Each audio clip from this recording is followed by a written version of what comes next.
Vikings training camp battle defensive line. Whee!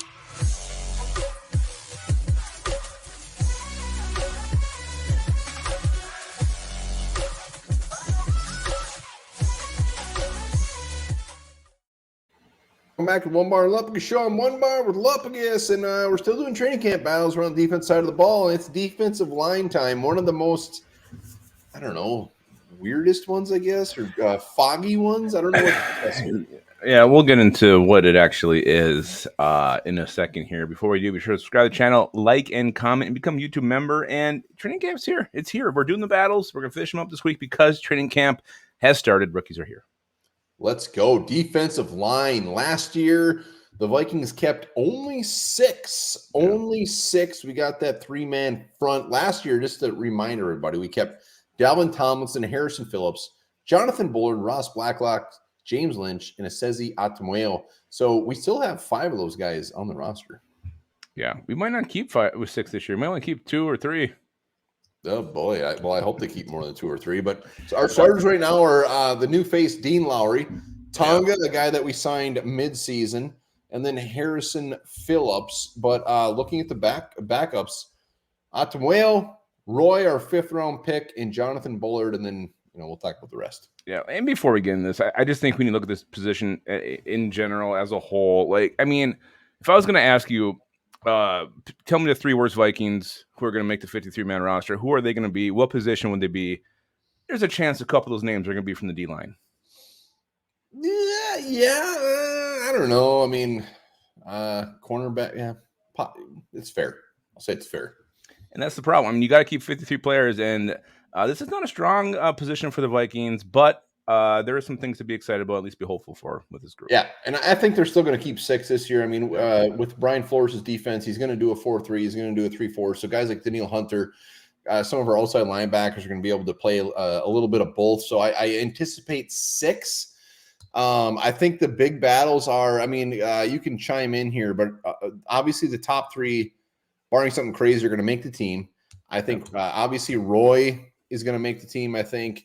Atamueo, I'd be very surprised if he didn't make the team. So right there, we have 5. Yep. So really, there's 1 spot for 7 guys. Yeah, and I agree. And I mean, nose tackle, Tonga, Phillips, and who knows how many 4-man fronts, by how many 3-man fronts. I don't think that really is anything to get hung up on as far as who's listed where as far as positions go. But you're right. I think those 5 are safe. Even Atamueo, year 2. So then you look at who's going to be the 6th guy. Is it going to be the crusty veteran Jonathan Bullard? Is it going to be Ross Blacklock, a guy still young, hasn't put it together yet? Or is it, James Lynch? Those are the 3, I think, really battling for the 6th spot. Unless something crazy happens when these other guys, suddenly shock and emerge, I think it's those 3 battling for 1 spot. Yeah, I mean, I think it's Bullard's job to lose. They re-signed him this year. He was only a 1-year deal, and they re-signed him in March. And he started 7 games, former 3rd rounder. They know what they got in him. He's just kind of the guy, ideally he's not out there a ton, but he's a decent backup.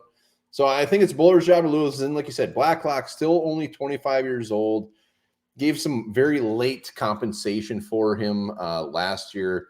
And then James Lynch, 24 only still. It seems like that guy should be about 47 years old. He's only 24. It's the red hair. It's the red hair that does it. So looks young. Yeah, I don't know. I'm not going to say Bullard is the favorite. I think this is actually pretty split. I'd rather see him keep a guy with some upside still. Even I'm not been a Ross Blacklock supporter, but you hope he can put it together. And this is really probably his last chance, because if you bust again, you're going to get the bust label. It's going to be slapped on you. It's going to stick. It ain't coming off. It's a bust tattoo.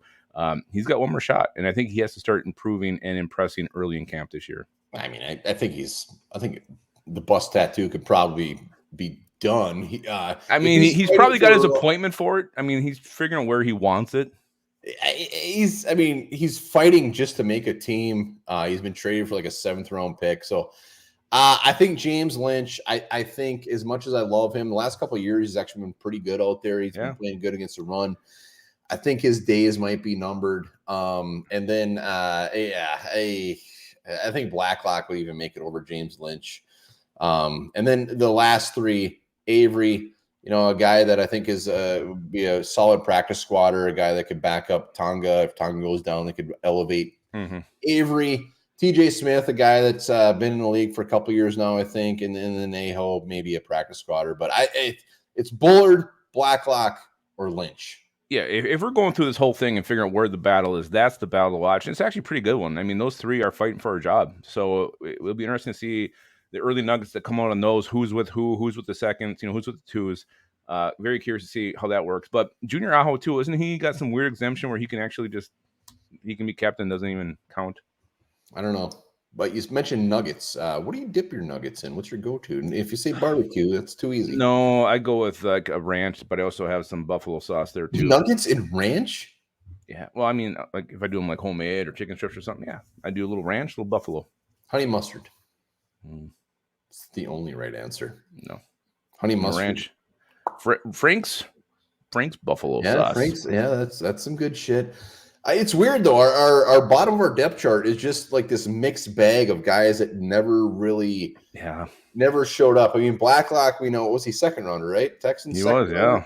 Sheldon Day was a fourth rounder, still 29. And then Bullard was a third rounder. So it's like we have these guys that we're just hoping show up and develop like they should have. And I hope it's one of these guys. Well, I also think it's important to bring up last year stud. T.Y. What the hell was his name? McGill. I mean, that guy ripped up every single preseason game. He was on fire. Ends up getting hurt, and the Vikings just released him. So even if you do great and surprise and impress, doesn't mean you're making this team. I mean, I don't know what NFL GMs do. My hunch is when they're coming into even this early of training camp and preseason, they're like, these are our guys. Yep. They already know. Yep. Unless something absolutely crazy goes down and somebody just absolutely blows up, like the T.Y. McGill, they're like, holy shit, this guy's pretty good. We're still going to cut him. Yeah, I know. And T.Y. is probably thinking, what else do I have to fucking do to make this team? I mean, he was probably just completely dude was on fire in the preseason, but he's playing against 2s and 3s and 4s, so maybe that's why. I'm still banking on Bullard. They re-signed him after 1 year. They could have just cut ties to Screw or bringing somebody in off the street. They re-signed him 7 games last year. I think he's still the guy to beat. Just my hunch. It's curious because I mean Blacklock is a Quasi guy too. James Lynch is the one who doesn't have any ties to this regime, so and I'm curious too about Brian Flores. Like, does he have a type of D lineman he likes? Is he looking for something specific? Does he want more of a rusher? I mean, that's also something to factor in. I think that's kind of an unknown right now. Is what is he looking for? What does he want? I think he'll have a lot of say in who's kept here on the D line.